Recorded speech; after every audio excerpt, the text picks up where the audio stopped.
హరీష్ శంకర్ దర్శకత్వంలో మాస్ మహారాజా రవితేజ హీరోగా తెరకెక్కిన సినిమా మిస్టర్ బచ్చన్. ఈ సినిమా కోసం ఫ్యాన్స్ ఆసక్తికరంగా ఎదురుచూస్తున్నారు. ఇక ఎన్నో అంచనాల మధ్య ఈ సినిమా నేడు ప్రేక్షకుల ముందుకు వచ్చింది. మరి ఈ సినిమా ఎలాంటి టాక్ ను సొంతం చేసుకుంది, రవితేజ హిట్ దక్కిందా లేదా అన్నది తెలియాలంటే రివ్యూలోకి వెళ్లాల్సిందే. కథ: mister Bachchan income tax officer గా పనిచేస్తుంటాడు. ఉద్యోగంలో భాగంగా ఎన్నో రైడ్స్ చేసి కోట్లలో నల్లధనాన్ని వెలికి తీస్తుంటాడు. ఈ క్రమంలోనే ఓ రైడ్ లో అధికారుల మాట విననందుకు సస్పెండ్ అవుతాడు. ఇక సస్పెండ్ తరువాత సొంత ఊరికి వెళ్లిన బచ్చన్ అక్కడ జిక్కీ ప్రేమలో పడతాడు. ఆ తరువాత జిక్కీ కూడా బచ్చన్ ప్రేమలో పడుతుంది. ఇద్దరూ పెళ్లి చేసుకుందా అనుకునే టైంలో బచ్చన్ పై ఉన్న సస్పెన్షన్ ఎత్తిస్తారు. వెంటనే ఏ రైడ్ కి వెళ్లాల్సి వస్తుంది. అతనే ఎంపీ అయిన ముత్యం జగ్గయ్య.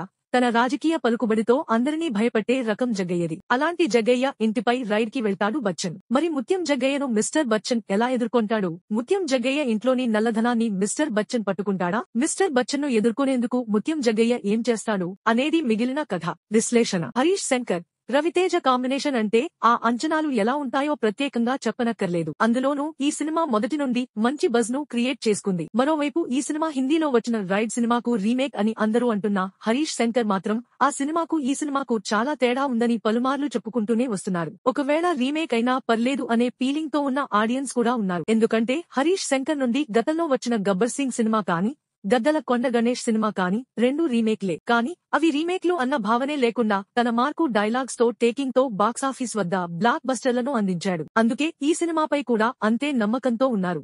ఇక ఈ సినిమా కూడా తనదైన శైలిలో తెరకెక్కించాడని చెప్పొచ్చు. రైడ్ సినిమా కాస్త సీరియస్ గా సాగే సినిమా అయితే హరీష్ మన తెలుగు ప్రేక్షకులు ఏం కోరుకుంటారో దానికి తగ్గట్టుగానే తెరకెక్కించాడు. ఆ కథలోని పాయింట్ మాత్రమే తీసుకుని ఇక్కడ రవితేజకు తగ్గట్టుగా, తెలుగు మార్కెట్ కు తగ్గట్టుగా commercial elements, comedy, love track అన్నీ జోడించాడు. ఫస్ట్ హాఫ్ మొత్తం రవితేజ ఎంట్రీ, తన ఎలివేషన్, జిక్కీతో ప్రేమ, పెళ్లి ట్రాక్, మధ్యలో సత్య కామెడీ ఇలా సరదాగా సాగిపోతుంది. సెకండ్ హాఫ్ కు వచ్చేసరికి కాస్త సీరియస్ నెస్ ను తీసుకొచ్చాడు. స్టోరీ అంతా ఒకే చోట జరుగుతుంది కాబట్టి బోర్ కొట్టకుండా చాలా జిమ్మిక్కులు చేశాడు హరీష్. అందులో కొన్ని ఫ్యాన్స్ కి కిక్ ఇస్తాయి కూడా. రవితేజ, జగపతి బాబు మధ్య సీన్స్ బాగున్నాయి. నటీనటుల విషయానికొస్తే రవితేజ గురించి ప్రత్యేకంగా చెప్పనక్కర్లేదు. ఎప్పటిలాగే తన ఎనర్జెటిక్ నటనతో చెలరేగిపోయాడు. లుక్ పరంగా చూస్తే గత సినిమాలతో పోల్చుకుంటే ఈ సినిమాలో ఇంకాస్త హ్యాండ్సమ్ గా కనిపించాడు. రవితేజ బాడీ లాంగ్వేజ్, అమితాన్ని అనుకరిస్తూ చెప్పిన డైలాగులు, డాన్సులు, యాక్షన్ సీక్వెన్స్ అన్నింట్లో మరోసారి తమ మార్క్ నటన చూపించాడు. ఇక ఈ సినిమాకు ఇంత క్రేజ్ పెరగడానికి మరో కారణం హీరోయిన్ భాగ్య శ్రీ బోర్సే అని చెప్పడంలో ఎలాంటి సందేహం లేదు. తన లుక్స్,